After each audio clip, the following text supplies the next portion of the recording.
Salut à tous les amis sérivores et cinéphiles, bienvenue sur la chaîne pour un nouveau récapitulatif de séries. Aujourd'hui nous allons nous plonger dans l'univers épique du Seigneur des Anneaux pour préparer le retour de la série phare d'Amazon Prime Video, Les Anneaux de Pouvoir. Préparez-vous à revivre les moments forts de cette première saison, riche en rebondissements et en révélations. Attention, cette vidéo est évidemment pleine de spoilers, c'est le principe. Allez, on y va! Hoort ni goedat vin!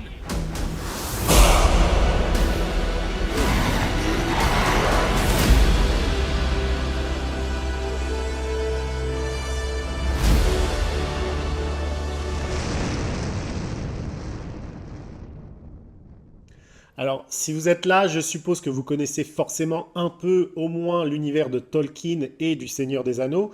Je vais donc directement rentrer dans le contexte particulier de la série. Les Anneaux de Pouvoir se déroulent donc des milliers d'années avant les événements du Seigneur des Anneaux et du Hobbit dans le second âge de la Terre du Milieu. Cette période est marquée par la montée et la chute de nombreux royaumes et bien entendu la confection des fameux anneaux de pouvoir qui sera le sujet principal de la série, notamment de l'anneau unique créé par Sauron au cœur de la trilogie des films de Peter Jackson. L'univers de Tolkien est riche en mythologie, en histoire, il est peuplé de diverses races comme les elfes, les nains, les hommes et les hobbits, et on verra dans cette série pratiquement l'ensemble de ce que je viens de citer. La série nous emmène d'ailleurs aussi à travers des lieux emblématiques de l'univers, notamment Numénor par exemple, l'île légendaire des hommes, ou les forêts majestueuses de Lindon, terre des elfes, ou encore la capitale, qui est justement la capitale des elfes. C'est surtout une époque où de grands pouvoirs furent forgés, les anneaux, et où le mal a longtemps été craint et il refit surface à cette période-là pour menacer la paix relative de la Terre du Milieu. Et c'est dans ce contexte que commence la première saison des Anneaux de Pouvoir. La première saison des Anneaux de Pouvoir nous plonge donc dans une terre du milieu en pleine mutation, des milliers d'années avant les événements du Seigneur des Anneaux. L'histoire se déploie à travers plusieurs arcs narratifs entrelacés, chacun contribuant à la richesse de l'intrigue globale. Alors, au cœur de l'histoire, on va retrouver le personnage principal de Galadriel, qui est interprété avec force par Morfydd Clark, guerrière elfique déterminée qui a perdu son frère dans une guerre contre le mal, justement. Elle est obsédée par la traque des derniers serviteurs de l'antagoniste et du serviteur de Sauron, Morgoth, et persuadée que le mal n'a pas totalement disparu. On verra qu'elle avait plutôt raison. Plus tard, donc, de retour chez elle en Lindon, elle se confronte au chef des elfes qui pense, quant à lui, que le mal est totalement éradiqué. Elle est alors récompensée par le chef des elfes en étant envoyée par bateau contre son gré donc vers les terres de l'Ouest, les terres immortelles du Valinor. Pas vraiment enthousiaste, elle est convaincue d'accepter cependant son sort par son amie Elrond, dont on reparlera aussi par la suite. Persuadée donc que le mal n'a pas disparu, elle décide finalement de se barrer du bateau en se jetant par-dessus bord et elle est récupérée de façon fortuite par un nouveau personnage, Halbrand, qui est lui-même sur un radeau et qui est interprété par Charlie Vickers, un homme énigmatique aux origines assez troubles. Ils sont ensuite eux-mêmes récupérés par des hommes, les hommes de Numénor, le royaume insulaire et légendaire de l'ouest de la Terre du Milieu, le royaume des hommes. Cette société complexe est dépeinte avec une grande attention aux détails dans la série, révélant ses traditions, ses tensions politiques et ses conflits internes, mais aussi notamment le rejet grandissant des autres sociétés, notamment celle des elfes. Galadriel, qui est une elfe, est en partie protégée par Elendil, le capitaine du navire qui les ont secourus, membre d'une famille qui joue un rôle pivot dans les événements qui se déroulent sur l'île. On rencontre notamment aussi Isildur, un jeune matelot qui ne pense qu'à l'aventure et qui est au passage l'ancêtre d'Aragorn tout de même. Dans les terres du Sud, un autre arc donc, nous suivons Bronwyn et l'elfe Arondir, dont l'histoire d'amour interracial se développe sur fond de conflits imminents. Effectivement, le mal est en embuscade, comme s'en rend compte Arondir en étudiant une mystérieuse maladie sur les vaches de sa bien-aimée, qui le mène à la découverte d'un village détruit par le mal, donnant au passage raison à Galadriel. Arondir et son amante se retrouvent donc en première ligne face à la menace croissante des orques qui ont creusé des sous-sols dans la région et qui sont menés par l'énigmatique et terrifiant Hadar, le père des orques.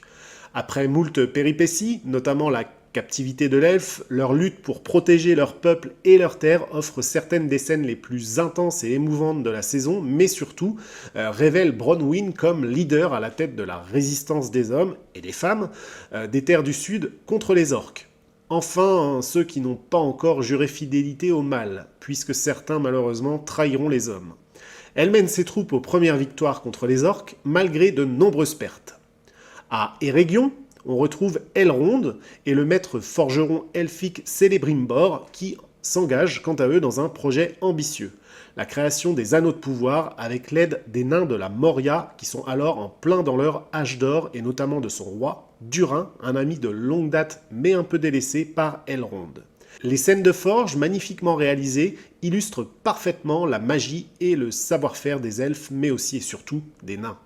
Un autre fil narratif nous emmène avec les Pieds Velus, ancêtres des Hobbits. Leur vie nomade et paisible est bouleversée par l'arrivée mystérieuse de l'étranger joué par Daniel Weyman, un homme qui semble tomber du ciel, qui semble aussi amnésique et possesseur de nombreux et puissants pouvoirs. Nori Brandyfoot se lie d'amitié avec cet être aux pouvoirs étranges, ajoutant une touche de mystère et de magie à l'histoire.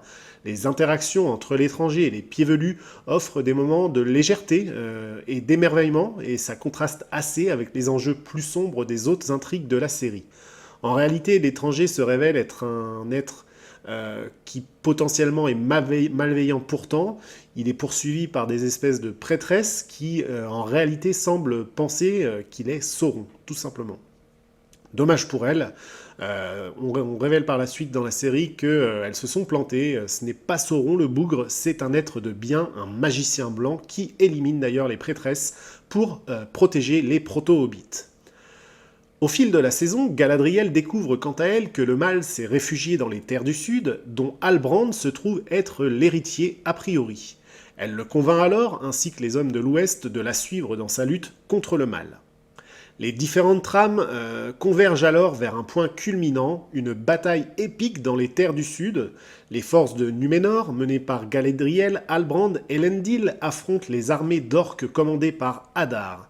Cette bataille spectaculaire est l'occasion de révélations choquantes et de retournements de situations assez importants. Halbrand, par exemple, s'apprête notamment à tuer Hadar quand Galadriel l'en empêche au dernier moment.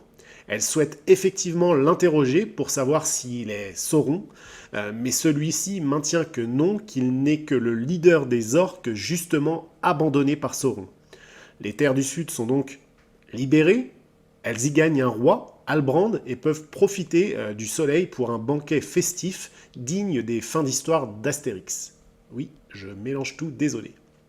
Bon, au final, ça c'est juste avant le twist, un des twists finaux, où finalement un traître aux hommes active un mécanisme qui libère de gigantesques volumes d'eau qui sont guidés par les canaux construits par les orques vers une énorme montagne qui se trouve être un volcan.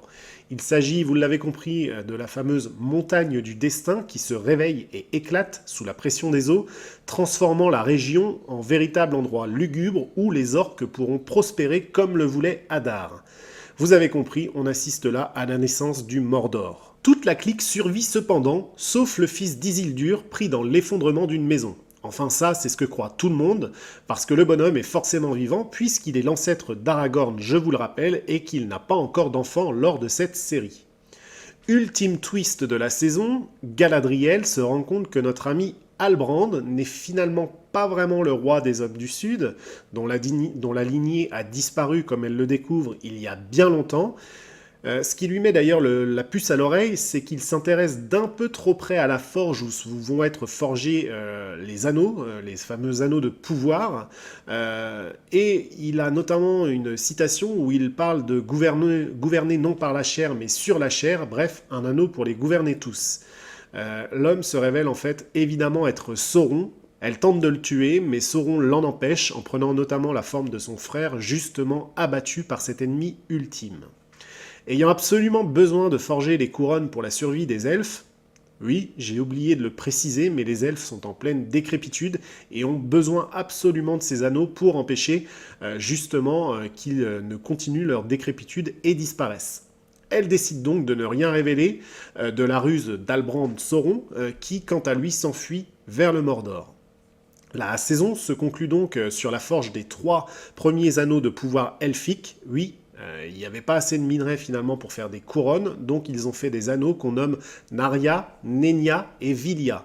Ce moment est crucial, il marque un tournant dans l'histoire de la Terre du Milieu et pose les bases des événements qui se dérouleront des millénaires plus tard, mais aussi, vous l'avez compris, dans la prochaine saison des Anneaux de Pouvoir.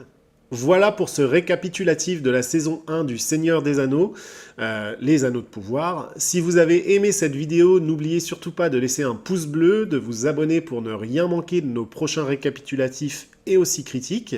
Merci d'avoir regardé et à bientôt pour de nouvelles aventures, potentiellement en Terre du Milieu.